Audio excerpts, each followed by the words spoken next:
Welcome back to the deep dive. Today we're wrestling with a really fundamental puzzle of human dynamics. It's this mystery that dictates, promotions, relationships, even where we choose to spend our money. We're talking about the difference between being merely competent and being truly beloved. Exactly. Our sources today really zero in on a question that I think everyone asks, whether they're in a boardroom or, at a kid's play date. Right.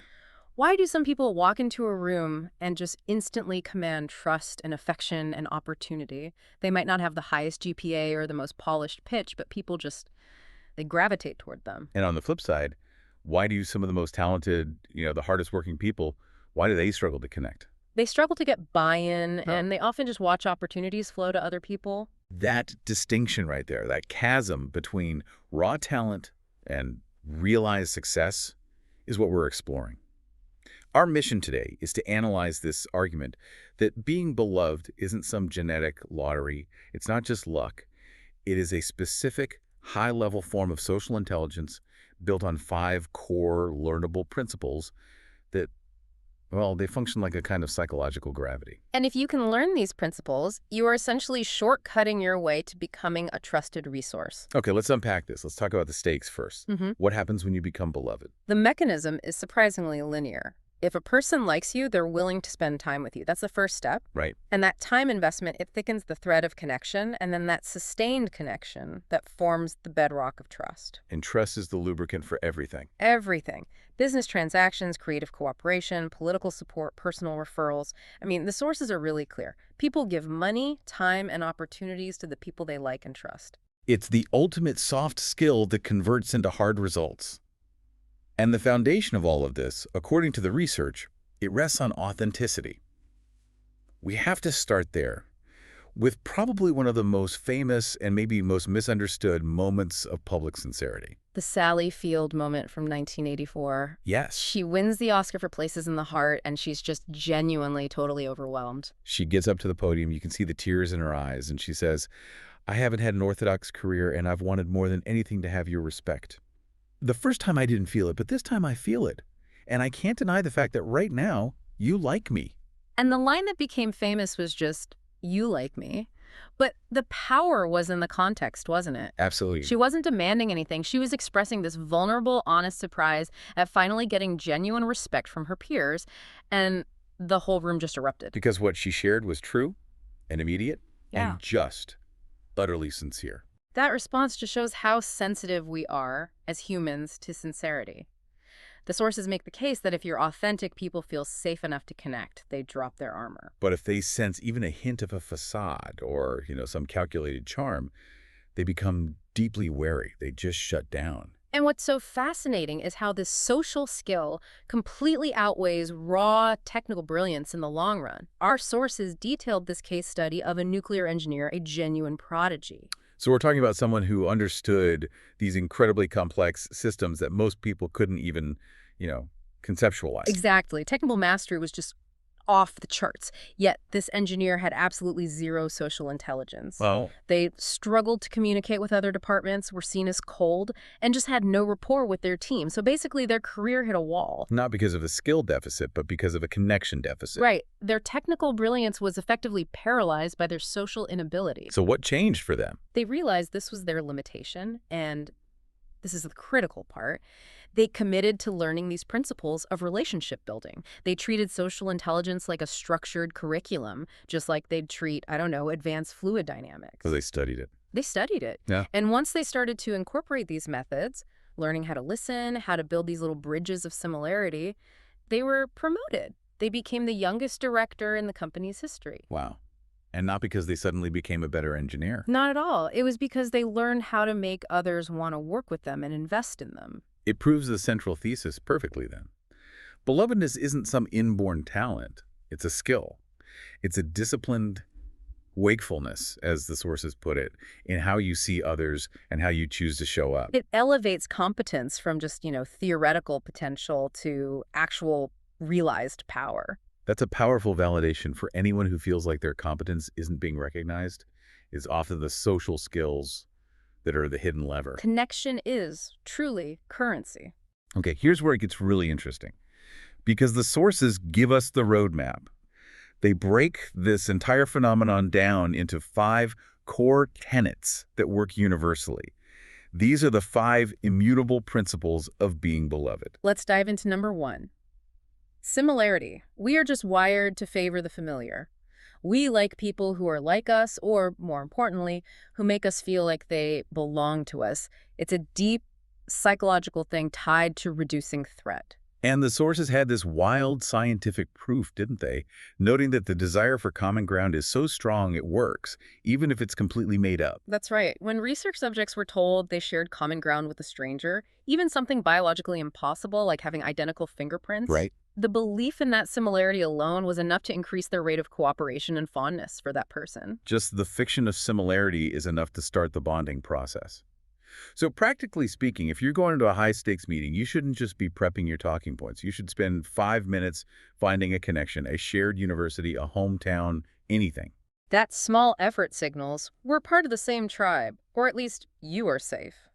Which sets us up perfectly for principle 2, frequency of interaction. This is often called the mere exposure effect. We tend to prefer things and people we encounter frequently. It's evolutionary, right? Repetition equals predictability, and predictability equals safety. The key detail from the research, though, is the quality of the interactions. Relationships aren't built on one massive, deep 5-hour meeting a year. They're built on many small, regular, and kind interactions. Tiny touches, delivered consistently. Frequency creates familiarity, and familiarity melts away that natural friction we have with strangers. Okay, principle 3, reciprocity. This seems obvious, give and take, but the sources found a fascinating dual dynamic here. The obvious part is, yeah, if you help me, I feel compelled to help you back. But the sources highlight 2 internal shifts that make this really powerful. First, when you help someone, you like them more. Your brain has to justify the effort you spent. So if I help my colleague move their desk, my brain justifies that by deciding, oh, this colleague must be a great person, or I wouldn't have bothered. Exactly. You invest in them, and that investment increases their value to you. The second part is that when someone helps you, they like you more because of that same investment. And the simplest way to reinforce this cycle, noted in the research, is just genuine gratitude. A heartfelt thank you can literally double the likelihood of that person helping you again. That is massive leverage from 2 simple words. Okay, moving on to principle 4.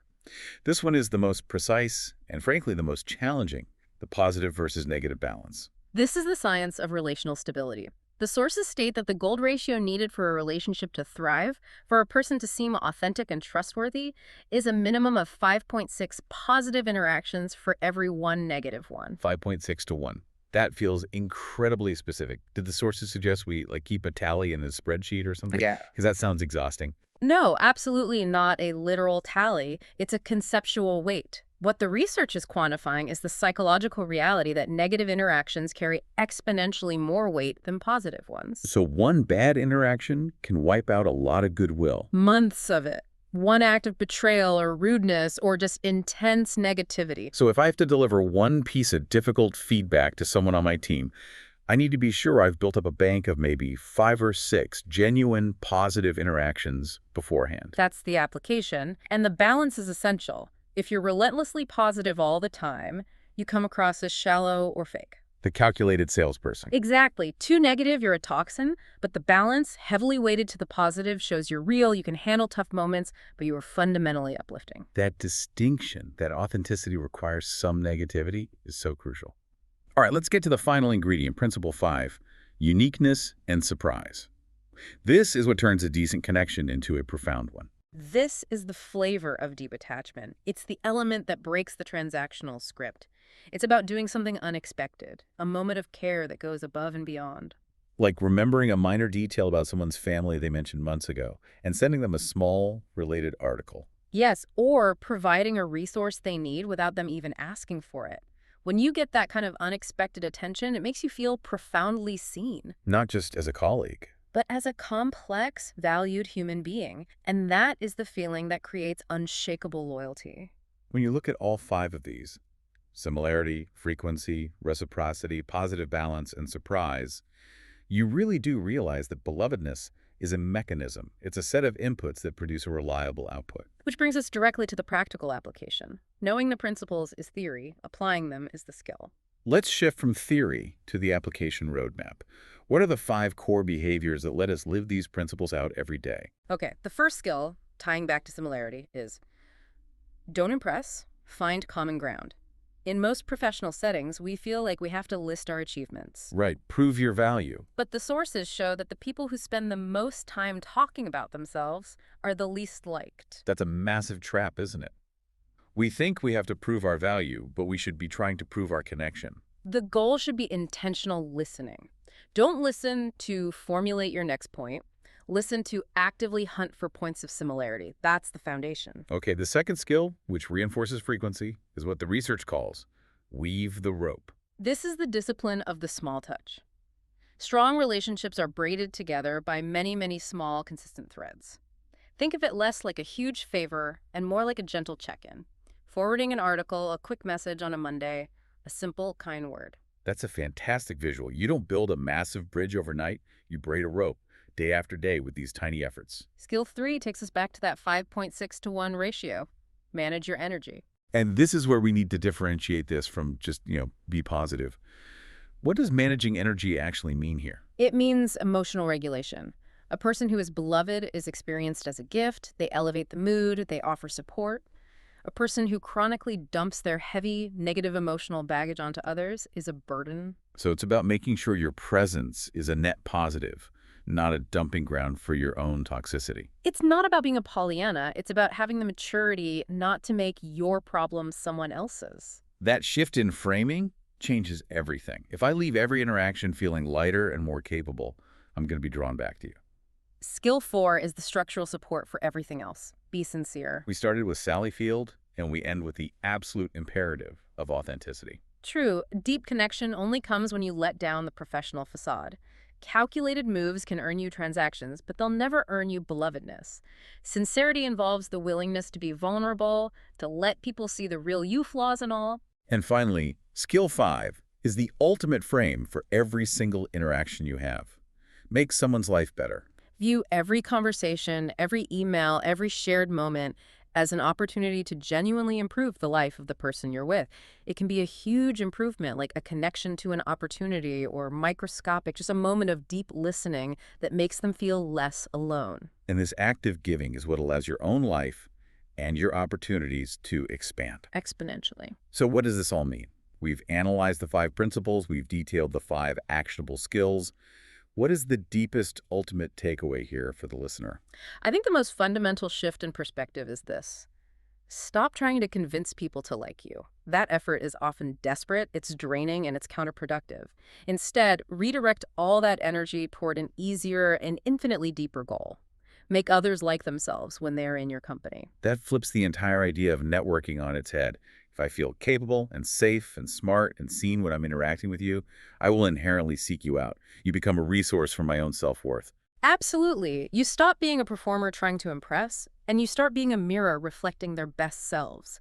When you genuinely understand others, when you listen with deep intentionality, when you touch them with sincerity and lift them up with kindness, they will be drawn to you. You won't need to persuade them at all. That is the mastery of social intelligence. It is. That is the social wisdom we've unlocked today. And ultimately, those who live this way, who truly embody this level of wisdom and lead with a generous heart, they don't just attract success for themselves. They become something far greater. They become a source of light that encourages everyone around them to live better, more connected lives. And that is how a skill turns into a lasting legacy.